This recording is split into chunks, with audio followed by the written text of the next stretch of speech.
This is about the essence of humanity. I went to law school. Can't do.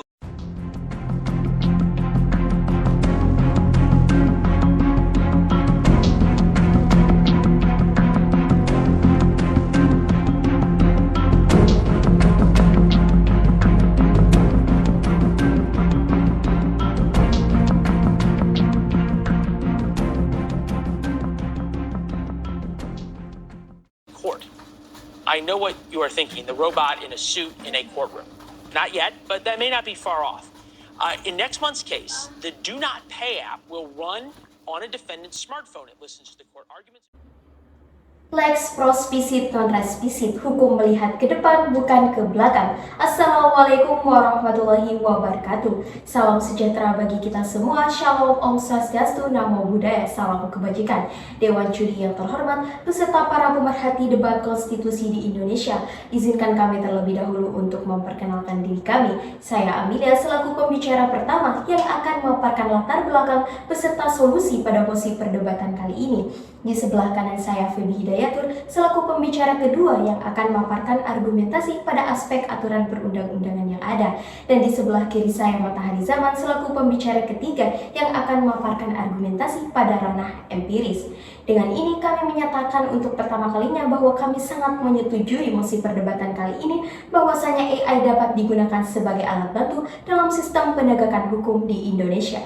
Dewan Juri yang terhormat, beserta para pemerhati debat konstitusi Indonesia, perlunya diketahui bersama bahwasanya saat ini kita sedang memasuki era 5.0, di mana kehidupan manusia tidak akan terlepas dari yang namanya teknologi. Era 5.0 adalah era di mana teknologi menjadi bagian dari kehidupan manusia itu sendiri. Teknologi bukan hanya dijadikan sebagai alat untuk berbagi informasi, namun teknologi digunakan untuk menjalani kehidupan itu sendiri. Maka dalam hal ini pun Dewan Juri yang terhormat, dalam sistem penegakan hukum kita di Indonesia, tentu kita tidak akan bisa melepaskan diri dari masifnya kemajuan teknologi saat ini, khususnya dalam penggunaan artificial intelligence ini. Sebagaimana yang dilansir dari Investopedia, bahwasanya AI adalah suatu rekayasa teknologi yang menggunakan sistem komputer software yang dibuat dan diprogram untuk dapat berpikir selayaknya manusia. Dewan Juri yang terhormat, penggunaan artificial intelligence atau AI ini bukanlah hal baru di Indonesia. Sebelumnya dalam bidang hukum pidana telah dikenal suatu alat yang disebut dengan alat face recognition atau alat pengenalan wajah, sehingga personel polisi dapat mengidentifikasikan seseorang secara positif berkat teknologi pengenalan wajah itu tanpa memeriksa secara manual ke beberapa database. Dewan Juri yang terhormat beserta para pemerhati debat konstitusi, perlunya digarisbawahi secara tegas bahwasanya alasan kami menyetujui mosi perdebatan kali ini, AI bukan untuk menggantikan manusia dalam sistem penegakan hukum di Indonesia, namun artificial intelligence atau AI ini hanya sekedar sebagai alat bantu dalam sistem penegakan hukum di Indonesia, dan seharusnya tidak ada yang perlu dikhawatirkan Dewan Juri yang terhormat, karena artificial intelligence bukanlah suatu sistem yang dapat bekerja sendiri. Perlu ada seseorang yang mengaktifkan program ini dalam hal ini sehingga tidak perlu dikhawatirkan. Namun menjadi suatu langkah yang bagus dalam sistem penegakan hukum di Indonesia yang selanjutnya akan dipaparkan oleh rekan-rekan saya pada aspek peraturan perundang-undangan yang ada dan pada aspek sosiologis. Terima kasih. Lex semper debit remedium, hukum selalu memberikan solusi. Dewan Juri yang terhormat dan para pemerhati debat hukum yang ada di Indonesia serta para sivitas akademika yang melihat dan menonton video ini. Dengan ini kami masih mengamini dan menyetujui adanya mosi perdebatan kali ini perihal artificial intelligence dapat digunakan sebagai alat bantu dalam penegakan hukum di Indonesia. Saya, pembicara kedua, akan memperkuat dan mempertegas dari argumentasi pembicara satu dari aspek yuridis. Dewan Juri yang terhormat, menurut Sucipto Raharjo, dalam teori hukum progresif mengatakan hukum progresif adalah hukum pembebasan, baik cara berpikir maupun bertindak yang berkaitan dengan hukum, sehingga hukum mampu mengalir untuk menuntaskan tugasnya sebagai penuntas untuk mengabdi pada manusia dan kemanusiaan. Dewan Juri yang terhormat, seiring dengan perkembangan artificial intelligence adalah suatu terobosan yang baru dalam sejarah perkembangan manusia dan investasi baru dalam perkembangan manusia untuk dimanfaatkan dalam perkembangan manusia yang akan datang. Artificial intelligence juga mampu membuktikan dirinya tanpa kesadaran humanisnya juga melakukan suatu hal tindakan hukum yang melekat pada dirinya, yang menjadi tidak mungkin menjadi mungkin, yang menjadi tidak logika menjadi logika. Dewan Juri yang terhormat, Seiring dengan perkembangan waktu, artificial intelligence mampu membuktikan bahwasannya dia bisa bermanfaat dalam perkembangan penegakan hukum di Indonesia, sehingga harus ada kodifikasi dan undang-undang yang jelas sesuai dengan hukum positif di Indonesia. Seiring dengan perkembangan waktu juga, Profesor Peter Mahmud Marzuki juga berpendapat dalam teori ius constituendum, mengatakan ius constituendum adalah suatu rancangan undang-undang yang diciptakan dalam perkembangan masyarakat yang akan datang. Dalam pasal 21 Undang-Undang ITE juga menyinggung akan adanya pengaturan agent elektronik pada saat pelaksanaan transaksi elektronik. Dalam Undang-Undang ITE tersebut bahwasannya penyelenggara agent elektronik pada dasarnya merupakan penyelenggara sistem elektronik itu sendiri, yang berarti segala hak dan kewajibannya penyelenggara sistem elektronik berlaku mutatis dan mutadis terhadap penyelenggara agent elektronik itu tersebut.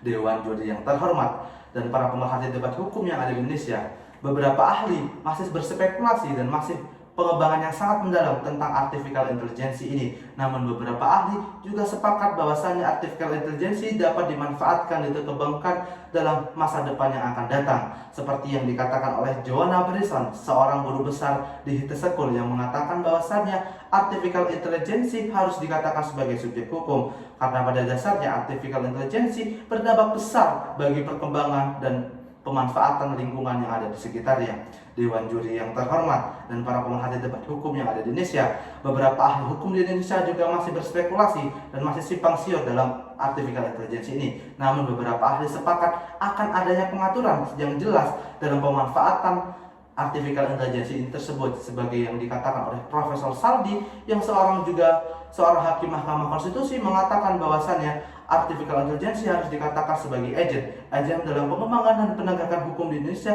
sehingga mampu dalam mengefisiensi waktu dalam penegakan hukum yang ada di Indonesia dalam masa akan datang. Dewan Juri yang terhormat juga Presiden Jokowi dalam pembukaan ISE juga berpendapat akan adanya artificial intelligence dan sistem elektronik yang dikembangkan harus dimanfaatkan secara matang dan jelas untuk pemanfaatan manusia dan perkembangan pemasyarakatan yang akan datang. Dewan Juri yang terhormat Paulus Wisnu Kuncoro dalam penelitian akhirnya juga berpendapat bahwasannya artificial intelligence harus dibuatkan sebagai instrumen undang-undang, karena pada dasarnya undang-undang adalah suatu instrumen terpenting dalam mengatur norma-norma yang ada di kehidupan masyarakat sehari-hari. Stephen Hawking juga berpendapat bahwasannya artificial intelligence juga bisa dimanfaatkan dalam alat bantu penegakan hukum di Indonesia. Salah satunya adalah untuk diligence and research dalam suatu penegakan hukum di Indonesia, khususnya adalah penegakan hukum para penegakan hukum di Indonesia. Dengan ini, artificial intelligence mampu membuktikan dan menyimpulkan bahwasannya artificial intelligence harus dimanfaatkan dan dikembangkan secara matang untuk perkembangan manusia yang akan datang, sehingga harus ada pengaturan dan kodifikasi jelas dalam undang-undang dalam hukum positif di Indonesia. Harus adanya pengaturan yang jelas sesuai dengan hukum positif di Indonesia. Dewan Juri yang terhormat, dengan inilah kami masih mengamini dan menyetujui adanya mosi perdebatan kali ini perihal artificial intelligence sebagai alat bantu dalam penegakan hukum di Indonesia.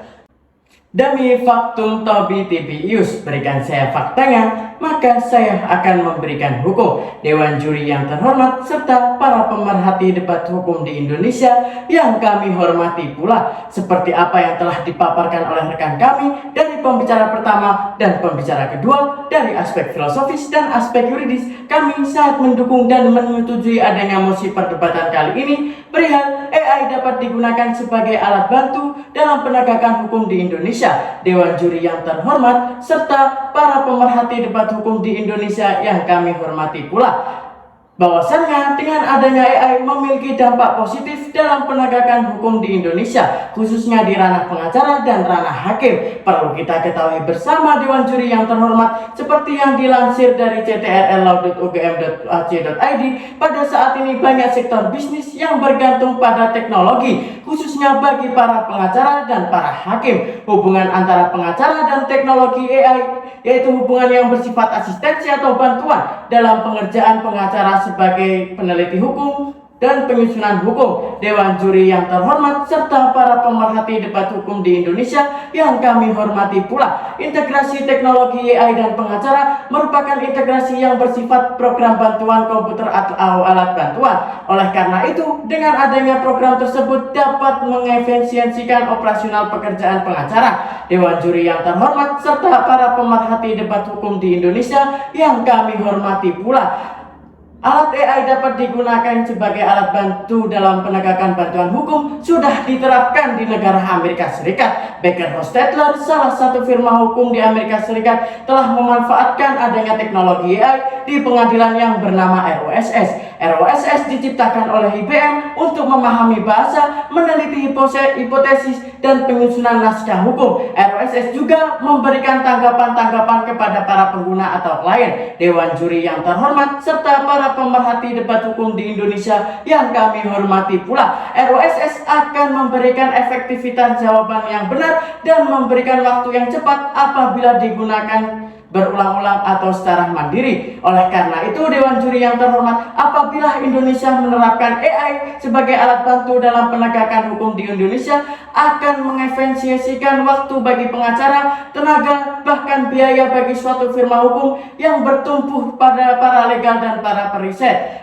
Dewan Juri yang terhormat, serta para pemerhati debat hukum di Indonesia yang kami hormati pula. Seperti contoh di atas, bahwasannya kami masih sangat setuju dengan adanya AI sebagai alat bantu dalam penegakan hukum di Indonesia. Meskipun AI belum terdapat suatu aturan yang mengikat, akan tetapi menjadi salah satu alternatif di masa depan bagi penegakan hukum di Indonesia. Hal tersebut sudah diterapkan di salah satu firma hukum di Indonesia, yakni di Umbra. Umbra memanfaatkan teknologi AI dengan membuat dan menciptakan bernama Luminance A. Luminance A ditugaskan untuk meneliti dokumen dan menelaah dokumen yang bersifat berulang-ulang, dan pengacara-pengacara di Umbra bisa mengefisiensikan waktunya dengan cepat dan hasil yang akurat. Dewan Juri yang terhormat, serta para pemerhati debat hukum di Indonesia yang kami hormati pula. Tidak hanya itu, pemanfaatan AI juga bermanfaat bagi interaksi para klien, sehingga menimbulkan interaksi yang bersifat objektif dan bersifat interaktif. Dewan Juri yang terhormat, bahwasannya AI juga memiliki dampak positif di bidang kehakiman. Di Hangzhou, Cina, sejak tahun 2017 telah diluncurkannya hakim AI yang terbatas pada hak cipta, jual beli, dan klaim liabilitas e-commerce. Dan pada negara Amerika Serikat bernama Logix, hakim yang telah menyelesaikan putusan 30 sengketa dengan keakurasian 90% dan membutuhkan waktu hanya 24 menit. Sedangkan hakim manusia hanya membutuhkan waktu atau dapat membutuhkan waktu sekitar 70 menit. Hal tersebut sudah jelas bahwasanya manfaat AI dapat mengefisiensikan waktu dan tenaga, bahkan biaya dari para penegak hukum di Indonesia. Oleh karena itu, kami sangat setuju dan menegaskan mendukung adanya mosi perdebatan kali ini perihal AI dapat digunakan sebagai alat bantu dalam penegakan hukum di Indonesia. Gubernur Charles Prevost menjalankan pemerintahan itu berarti melihat ke depan dan merencanakan apa saja yang harus dilakukan. Dewan Juri yang terhormat beserta para pemerhati debat konstitusi di Indonesia, tibalah kita pada masa akhir perdebatan. Izinkan saya selaku pembicara pertama untuk menyimpulkan dan memberikan solusi pada mosi perdebatan kali ini.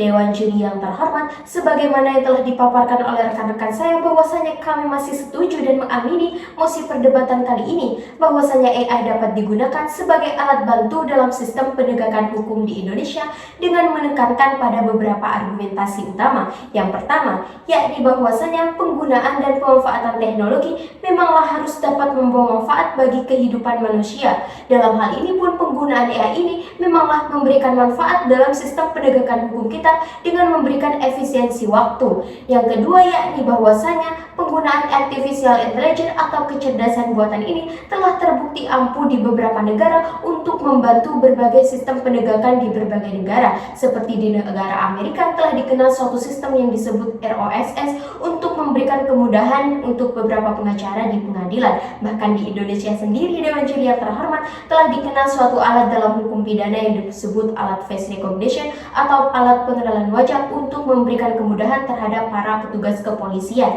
Maka dalam hal ini Dewan Juri yang terhormat, izinkan tim kami untuk memberikan solusi bahwasanya diharapkan pemerintahan untuk segera membuat secara regulasi hukum yang jelas mengenai artificial intelligence atau kecerdasan buatan ini untuk mencegah terjadinya hal-hal yang tidak diinginkan di masa depan selain Undang-Undang ITE, karena Undang-Undang ITE saat ini belum memberikan suatu regulasi yang jelas mengenai artificial intelligence. Sehingga dalam hal ini kami tetap menyetujui mosi perdebatan kali ini bahwasanya AI dapat digunakan sebagai alat bantu dalam sistem penegakan hukum di Indonesia.